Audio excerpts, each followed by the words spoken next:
Hindi cinema की एक अदाकारा जेएनयू आई थी, कुछ नहीं बोली, नारा नहीं लगाई, मोदी जी का नाम नहीं लिया, मोटा भाई का भी नाम नहीं लिया, उनका बेटा जय शाह की भी चर्चा नहीं हुई, बीसीसीआई का सेक्रेटरी वो क्यों बन गया इस पे भी वो सवाल नहीं पूछी, कुछ नहीं बोली। वो आई, घायल विद्यार्थियों से मिल करके चुपचाप चली गई।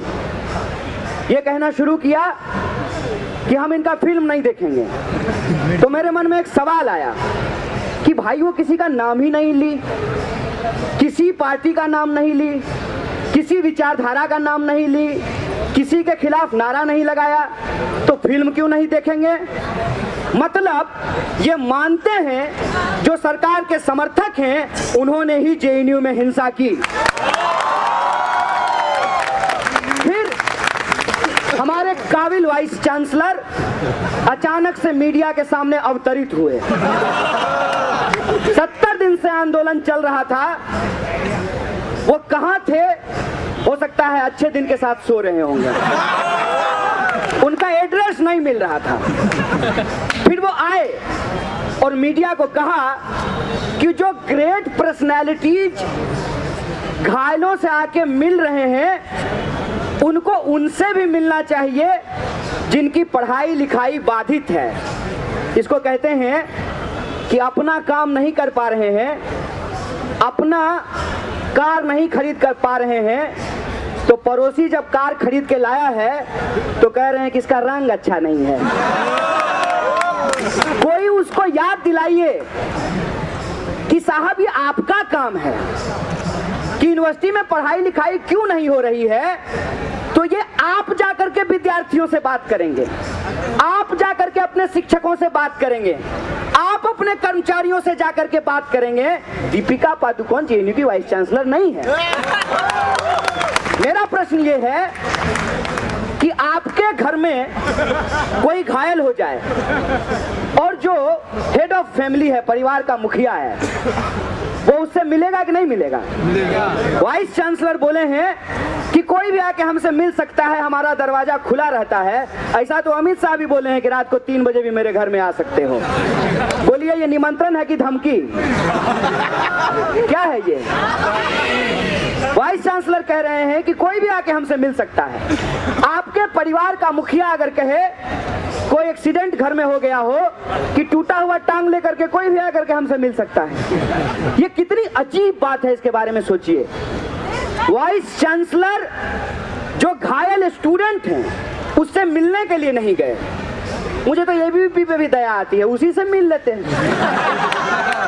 सेल्फी भी एबीवीपी हो जाती है, सेल्फी भी टूटे हुए एबीवीपी। क्यों नहीं मिले? आपका कुलीग कहते हैं कि स्टूडेंट का ऑर्गेनाइजेशन है, स्टूडेंट का ऑर्गेनाइजेशन के बीच में आपस में झड़प हो गया, तो भाई टीचर का सर क्यों फोड़ दिए? टीचर कौन सा स्टूडेंट का ऑर्गेनाइजेशन का मेंबर है? इसको समझने का जरूरत है कि ये बहस क्यों खड़ा की गई है।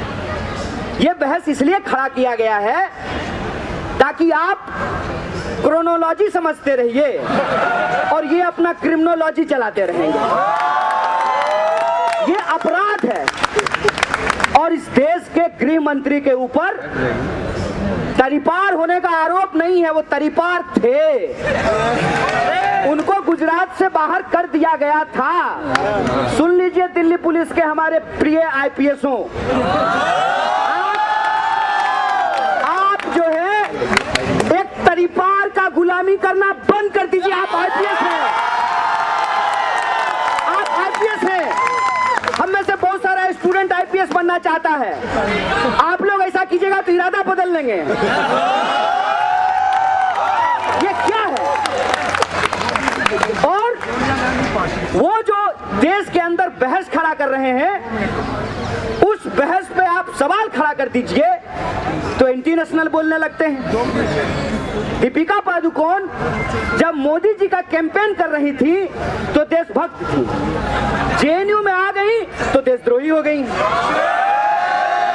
ये कितनी अजीब बात है, इस देश का नौजवान का सपना आप उससे छीन रहे हैं, उसके पढ़ने लिखने का अधिकार आप उससे छीन रहे हैं। इस देश में गरीब लोग अपनी पढ़ाई नहीं कर सके, आप उसके ऊपर हमला कर रहे हैं। आप सीधे तौर पर यह साजिश कर रहे हैं कि अगर जेएनयू जैसे संस्थान बंद नहीं होंगे तो जेएनयू यूनिवर्सिटी ऑफ एमिनेंस कैसे बनेगा।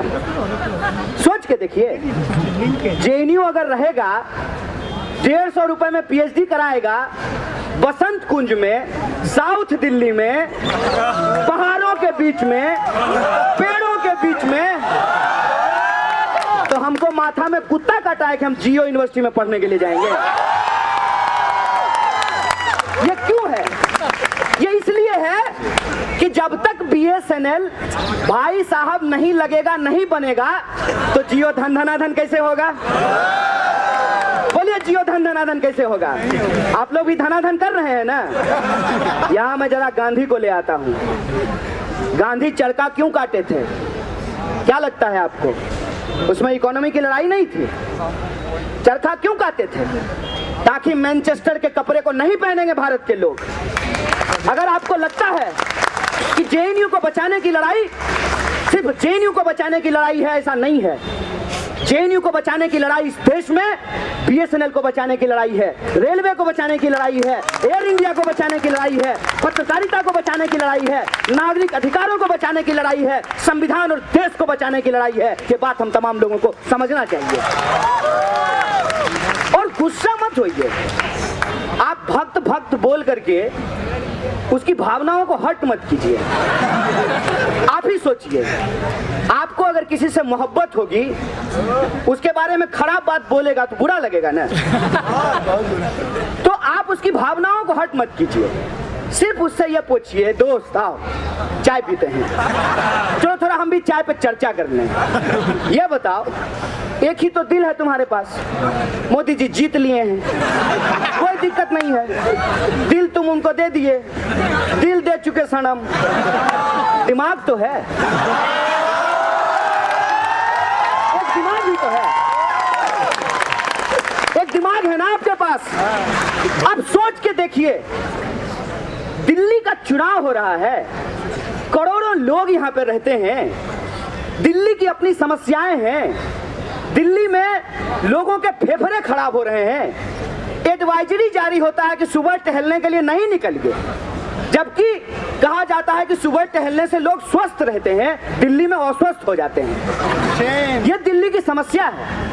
एलकेजी में, यूकेजी में एडमिशन कराने के लिए माँ बाप को तब से ही चिंता होने लगती है जब वो बीआर प्रेग्नेंट हो जाते हैं। ये सच है कि इंटरव्यू की तैयारी करते हैं बच्चों से पहले माँ बाप। एलकेजी यूकेजी में एडमिशन कैसे होगा? लोगों के पास पार्किंग की समस्याएं हैं।